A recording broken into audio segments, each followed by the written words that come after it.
About 2 years ago, Toyota shocked the industry when they introduced an enthusiast-friendly hot hatch to America known as the GR Corolla. Now, as a member of the Gazoo racing family, this vehicle had a ton of impressive specs: 300 horsepower, a rally-bred all-wheel drive system, and a standard 6-speed manual transmission. It was an instant hit for enthusiasts all across the country. Now, for 2025, Toyota is expanding the GR Corolla family with the introduction of this. This is the 2025 GR Corolla DAT. It's got a brand new 8-speed direct shift automatic transmission, and as you can see, it also got some updates to the front fascia and a little bit more torque underneath the hood. So today we're actually out here in Charlotte, North Carolina to finally get behind the wheel of the automatic version of the GR Corolla, and the big question I want to answer: has Toyota managed to make this vehicle even more appealing with the addition of an automatic? Stay tuned to find out.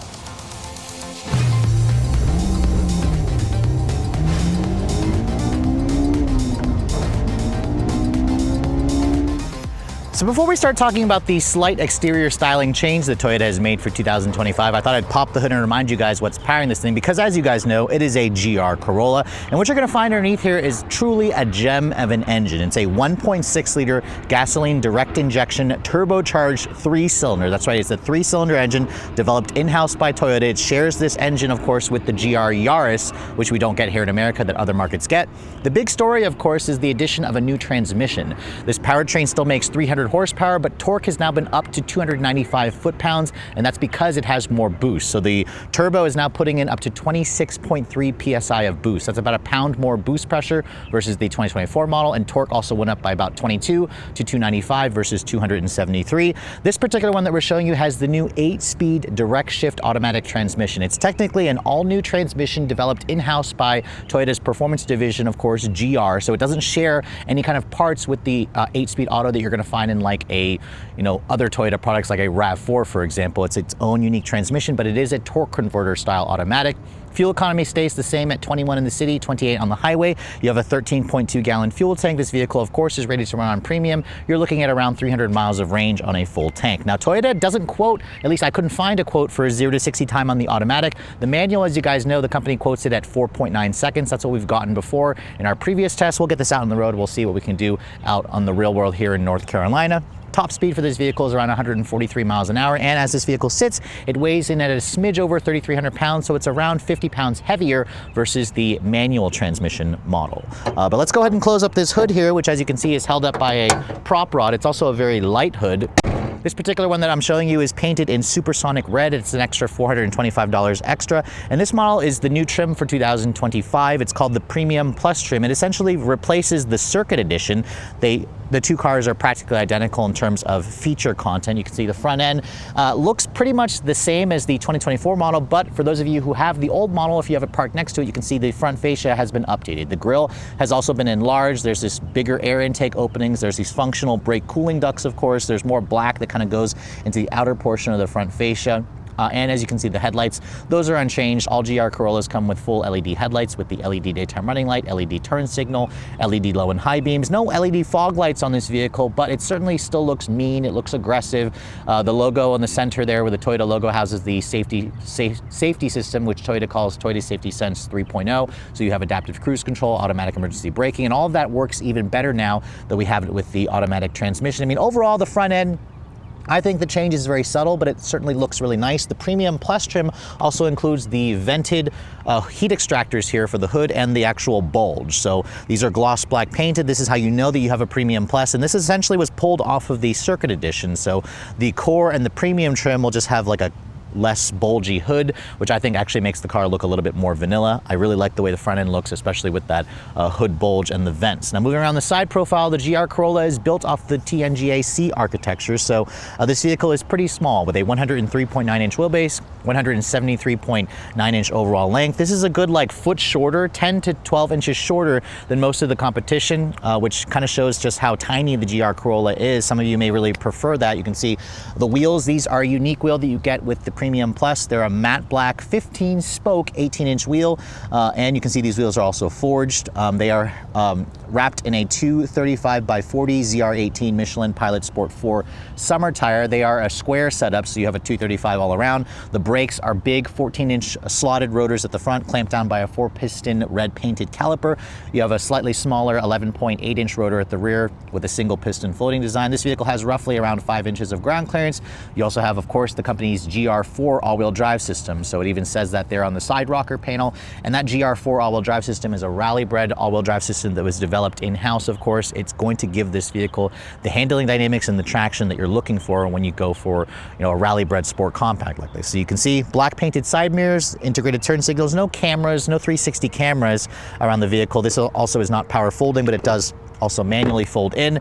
The Premium Plus will also include the carbon fiber roof panel, which definitely looks good. If you guys are looking for a sunroof, however, Toyota still does not offer that on the GR Corolla. I would have liked to see them offer a sunroof, but this carbon fiber roof panel helps to lower the center of gravity and also make the vehicle structure a little bit stiffer. And then looking at the rear, you can see changes are pretty much none compared to a 2024 model. I would have liked to see a bigger spoiler. In fact, it's supposed to have a bigger wing type spoiler, although my test car is a really early pre-production model, so it may just be missing that bigger spoiler. You can see there's a rear wiper back here that's kind of sitting on the glass. The rear looks pretty much the same. You have GR Corolla badging here, the full LED taillights, as you can see, where the turn signal is also LED, the taillights and reverse lights are also LED, which is nice. And then, of course, you have the signature triple outlet exhaust system, and it also has that, nice 3-cylinder burble, which actually it sounds pretty decent, so we'll go ahead and fire it up. You guys can hear how it sounds real quick.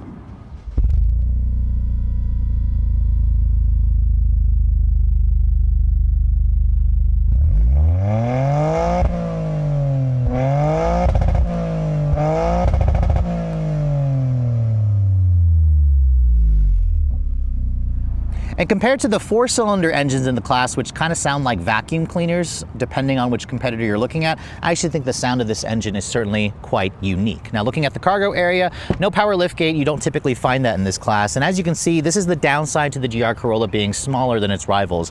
You only have 17.8 cubic feet of storage space back here. You can see myself and my editor, Rob, we have our backpacks back here, and they're taking up a good amount of space. You can fold down the seats to expand the cargo, but Toyota doesn't talk about what the cargo capacity is when you fold down the seats. I would estimate it's probably around 30-ish, 35 cubic feet. You can see underneath here, you do have a little bit of underfloor storage. No spare tire, however. As you can see, you just got a fix-a-flat kit. The 12-volt battery lives back here to kind of help with the weight distribution. But overall, if you guys are looking for more, trunk space, you may want to check out some of its larger competitors. Now, moving on to the interior of the 2025 Toyota GR Corolla. If you guys are coming from a 2023 or 2024 model, this is where the interior basically stays the same, aside from that right there. That some of you may be calling that a monstrosity because it basically looks like the shifter was pulled out of a Camry, but let's go ahead and talk about the rest of the interior specs. Now, as I get in and shut the door has a pretty solid sounding thunk. Remember, this is built on the TNGAC architecture. You can see here's the intelligent access key fob that Toyota gives you with the GR Corolla. That's standard. It has pretty much only 3 buttons, just lock, unlock, and then a panic feature. I'm surprised there's no remote open for the trunk, but it's not a power liftgate. There is a GR badge here to remind you that you have a sportier Toyota Corolla. But to start the vehicle up, put your foot on the brake, start, stop button is right here. And then because it has no clutch pedal, obviously you don't have to go with that extra step. And I have to say, I was actually looking for a phantom clutch pedal when I got into this vehicle because, when Toyota first introduced it, it only came with a 6-speed manual. But of course, this is going to appeal to more people. So let's go ahead and talk about the interior, which pretty much stays the same. All GR Corollas will now come standard with the big 12.3-inch fully digital cluster, which I really appreciate. That cluster is customizable slightly. You can change a couple of the little side screens over there, but if I start adjusting the drive mode, you can see there's an eco mode, a normal, and then a sport mode puts the tack very much at the top, almost like in a race car style look. And then you can go into a custom mode where you can kind of customize things. That digital gauge cluster is definitely nice. Some competitors don't even offer a digital gauge cluster. In terms of the materials, this is still a Corolla, so it's not what I would call luxurious, but it's pretty solid. The upper door panel here has a soft touch injection molded plastic. You have some contrast red stitching over there. The window controls They feel pretty high quality. They're one touch for all four. They're also illuminated at night, which I appreciate. The mirrors are not power folding, but everything here is kind of power adjustable. The steering wheel also is pretty much the same. I would have liked to see Toyota give us a flat bottom design wheel, but the red stitching is nice. You have a manual tilt and telescoping adjustment. And then of course you can see here the steering wheel now has these new paddles to control the 8-speed automatic. The Toyota Safety Sense 3.0 buttons are here, along with buttons here for your audio to adjust the screen. The horn, it sounds really puny and pathetic, so I imagine some owners might be swapping out that horn for a meaner sounding one. But in terms of the rest of the dash, you can see this upper portion is a soft touch injection molded plastic with more faux stitching. Same thing down here on this lower portion, so that's pretty nice. The screen here, however, is only an 8-inch touchscreen, so that is the largest display that you can get in the US. I've seen other market Corollas where Toyota offers their 10.3-inch display. I mean, there's room for them to offer it, so I'm surprised that Toyota doesn't want to put their bigger display. You can somewhat enlarge the CarPlay, as you can see there, to kind of get rid of the native system that's off to the side over here. We can get back to the native system. The GPS function there is an embedded GPS, so it runs off of their cloud-based audio or navigation function, which is fine, but most of you again are going to use the CarPlay. As you can see here, I have my iPhone 16 Pro Max hooked up. The screen quality is fine, the resolution is fine, it's just the size. Toyota has a much larger display, of course, in other models. The software here behind it includes wireless Apple CarPlay and Android Auto, and it has over-the-air updates, which is nice. If I put the vehicle into reverse, you can see there's your backup camera. It doesn't offer any trajectory, it just has distance markers and no parking sensors. So it's a very basic rudimentary backup camera system. But again, it's a Corolla. It reminds you, it kind of sits at the very bottom of the totem pole in terms of luxury touches. In terms of the center console, you can see there's a wireless phone charging pad here, which barely fits my iPhone 16 Pro Max. There's a 2-level heated seats. As you can see, you have a center console here with some piano black plastic, which I don't love. Your drive mode selector is a toggle here like I showed you, and then you also have another drive mode selector for the all-wheel drive system. So if you twist it to the left, it goes into normal. Twist it to the right, it goes into a gravel mode, and then I push down on the center button, it goes into a track mode. The track mode will essentially put the all-wheel drive system in a 50-50 torque distribution. Normal is technically 60% front, 40% rear, and then the gravel is more in the rear, so you have a 70% torque in the rear, 30% in the front. I still think Toyota should have added a center console here. It's annoying that they don't have one. Thankfully, you do still have a traditional pull style handbrake. I also love the leather stitching here and the leather stitching over here, which is nice. Cup holders, additional storage here, but not much in terms of like covered storage. You do have a USB charging port here and another power outlet here, in addition to another USB charging port over here, so that's nice. The glove compartment, as you can see, is damped but not lined with felt. It's a pretty decent size. There's also an 11-speaker JBL sound system in this vehicle, which sounds okay if you guys get tired of listening to that 3-cylinder engine. And then you can see the seats. These are the combination of an ultra suede with a leatherette seat. These are standard when you go for the premium and up trims. The seats are also 2-level heated, but as you can see, they are just a manual adjusting seat. They are comfortable and supportive. The padding feels really nice. They hold you in place nicely. But if you guys go for a core trim, you're just gonna have standard cloth seats. No ventilated seats are available, so that's something that Volkswagen, for example, offers in the Volkswagen Golf R. Visibility is also pretty good.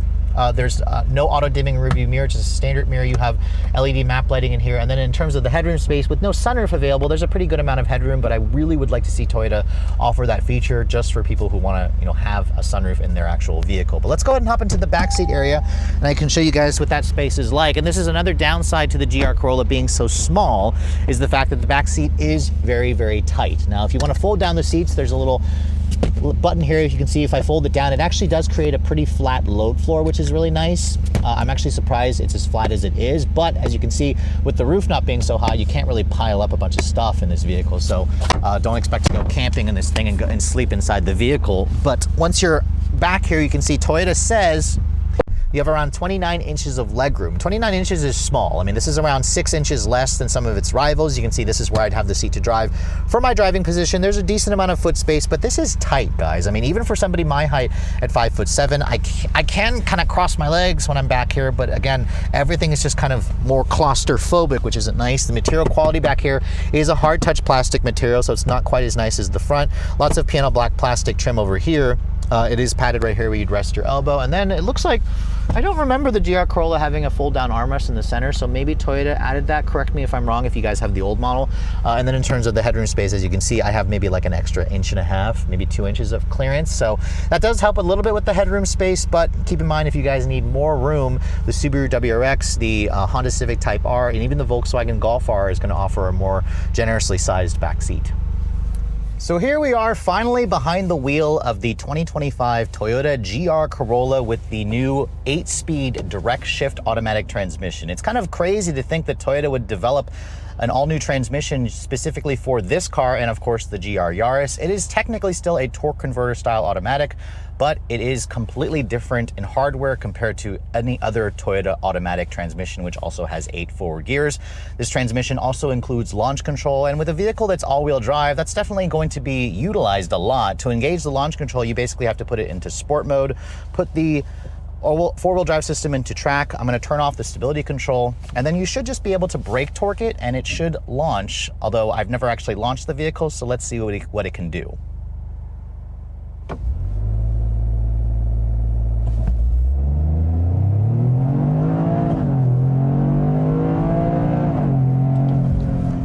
0 to 60 in 5.41 seconds. Now, that's with it more going slightly uphill. I also don't think I was able to get the launch control to actually engage. There was no kind of indication here that it actually did engage a launch control. But remember, the quickest that I got in the manual transmission was 4.9 seconds. That's what Toyota basically claimed when it first came out. That's, of course, with a super aggressive clutch dump, like a 5,000 RPM clutch dump, which is kind of the quickest way you're going to get that best acceleration in these type of vehicles. But I will say that for those of you who are coming from a Golf R with the dual clutch transmission, this 8-speed automatic definitely doesn't have the same kind of quickness as the dual clutch. I would have liked to see Toyota use a dual clutch, but compared to like the CVT that Subaru uses in the WRX, which technically is supposed to be one notch below this vehicle, this 8-speed is definitely going to be, you know, a really great transmission for those of you who don't want to have to deal with shifting gears yourself. But when you're driving it normally, the transmission definitely is smooth still, but it also has like a little bit of a, you know, more aggressive shift shock feel to it. And I also love the sound of this engine. In fact, you can actually hear the blow-off valve or the turbo whistle sounds pretty easily. If I put my foot down and then let off the throttle, you can hear it go whoosh, whoosh. So I think that's pretty cool. It makes this thing feel even, or have even more character. Put your foot down again.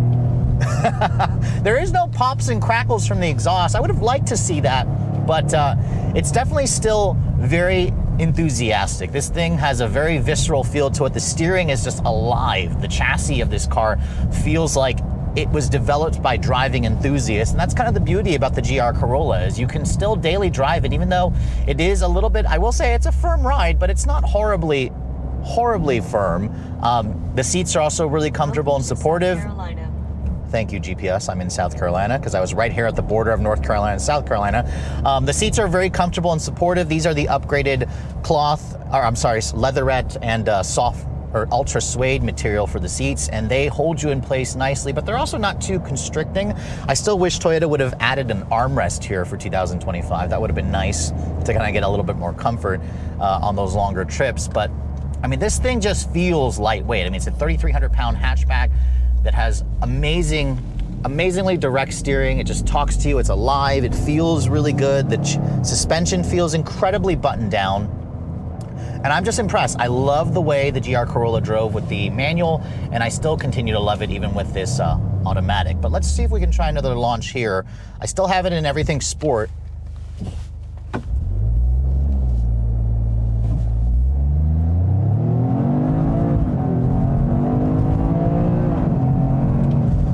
.2 seconds there. That's with it more going slightly downhill a bit. But I'm still having trouble getting the launch control to engage. Now, I'm assuming I may have to just turn off the stability control entirely, although I do have it in its traction control off with the expert mode engaged. To turn off the stability control off completely, I may just have to push and hold this until everything is off. But I'll have to figure that out later on during the driving scene. But visibility in the GR Corolla is still good. You can see out of the front, the side, the rear very nicely. This car also comes standard with Toyota Safety Sense 3.0, so it does have adaptive cruise control, which it works even, you know, better, of course, because we have an automatic transmission. But you know, for those of you who were worried that the GR Corolla would lose some of that hard edge, that finesse that you associate with the manual by going automatic, it's still as good to drive as ever. And you do get these paddles, of course. When I start pulling the paddles, it does rev match pretty nicely. but it doesn't respond to the paddles as quick as like a dual clutch for sure. But put my foot down. That's nice. I do appreciate that. That is a really wide power band. The engine also sounds good. It revs freely, and for a 3-cylinder, it doesn't have very much vibration. Although at idle, I did notice there is a good deal of vibration. But when you're going through the rev range, man, this thing just pulls hard. I mean, 26 pounds of boost pressure is just absolutely insane. And you definitely get a sense that this thing was built, or this engine was very much over-engineered to deliver even more power. So I imagine the aftermarket's gonna even push this engine further into bonkers territory. I mean, it's already a 3-cylinder that makes 100 horsepower per liter. Now we have 295 foot-pounds of torque, so it's the same torque as the Morizo edition. But yeah, I'm just super impressed. I love the way this car feels, even with the automatic transmission. I think those of you who are looking for something that's a little bit more ease of use in your daily drive, you're gonna really appreciate the extra convenience with this transmission. So even though the GR Corolla is kind of new to the hot hatch sport compact segment with a rally-bred all-wheel drive system, this vehicle has already kind of achieved a cult status, especially with enthusiasts, because we've been waiting for Toyota to finally give us a true competitor to something like the Subaru WRX, the Honda Civic Type R, and of course the Volkswagen Golf R. And when I had a chance to drive the manual transmission a couple years ago, the GR Corolla became an instant favorite of mine. So what's it like now that I've had a chance to drive the automatic transmission? Now, first of all, the automatic, I love the fact that Toyota decided to go with an in-house developed 8-speed automatic. Although I am a little bit sad that it's not a true dual clutch. This is a transmission that is worlds better versus the CVT you're gonna find in the WRX, for example. However, if you guys are coming from a Volkswagen Golf R with the dual clutch transmission or a Hyundai Elantra N with the dual clutch, this is kind of where you're gonna notice the 8-speed auto isn't quite as quick shifting. It also doesn't kind of give you the pops and crackles that you're expecting. However, as you guys saw, it delivers solid performance, especially when you guys plan to use this as a daily driver. It's smooth and responsive. It also sounds pretty decent when it starts shifting. And even though I couldn't get the launch control to engage as properly as I was hoping it would, we still got a 0 to 60 time in the low 5-second range, so it's a smidge slower versus the manual transmission. I also want to point out the fuel economy that I mentioned earlier under the hood was actually the fuel economy for the 6-speed manual. If you guys go for the automatic, it drops it to 1927, which is about 2 mpg less versus the manual. The ride quality on the GR Corolla is also still pretty solid. This is still one of the best handling hot hatches out there, and if you can get past the smaller size of this vehicle and the smaller infotainment screen, the software behind it is pretty solid. This is definitely worth a look if you guys are looking in this space. Now, unfortunately, the GR Corolla has gotten more expensive over the years. I remember when this car first came out in 2022, it started at around $36,900. Now for 2025, the base core version starts at $38,900, so it's about $2,000 more. Toyota has increased the standard equipment, so now the GR Corolla and the core trim comes standard with the limited slip front and rear diffs that was part of a performance package in 2024. So they have added a few more extra equipment to kind of justify that price increase. If you guys want the automatic, it's available on all 3 of the trims, from the core to the Premium Plus, for an extra $2,000. A Premium will cost you around $42,000. A Premium Plus, like the one I'm showing you here, which is basically last year's Circuit Edition, starts at around $45,000 plus $2,000 for the automatic transmission. With destination and the color upcharge, my tester here comes to just over $49,000. I know we're talking about a $50,000 Corolla here, but remember when Toyota first offered the Morizo edition in 2023, that also was over $50,000, but it also didn't have a back seat. That was kind of like a special edition version of the car. So Toyota's kind of kept the pricing in line, and kind of keep in mind as well, a Subaru WRX TS, we just tested one of those vehicles, can easily get closer to the mid $40,000 range. A Honda Civic Type R is also around $47,000. The Volkswagen Golf R, we haven't seen pricing on the 2025 model, is also around $45,000 to $50,000. So Toyota kind of is right in the ballpark, but really what's the cheap option is the Hyundai Elantra N, but some would argue that the Elantra N is kind of in between a GR Corolla and of course like a regular Corolla. It's not quite as high performance because it doesn't have quite as much horsepower, but for those of you who are curious about the automatic version, it's certainly worth a look. But for me personally, as an enthusiast, I would still go for the 6-speed manual, but I applaud Toyota for offering choices because they anticipate about 20% of GR Corolla buyers are going to go with the automatic. But with all that said, hope you guys have enjoyed my full overview on the brand new 2025 Toyota GR Corolla with the 8-speed auto. If you're also looking to see the latest cars I'm testing, be sure to follow me on Instagram at redline_reviews, like us on Facebook, and as always guys, please keep subscribing to the Redline Reviews YouTube channel for all the latest reviews. Thank you so much for watching. I'll catch you all in the next video.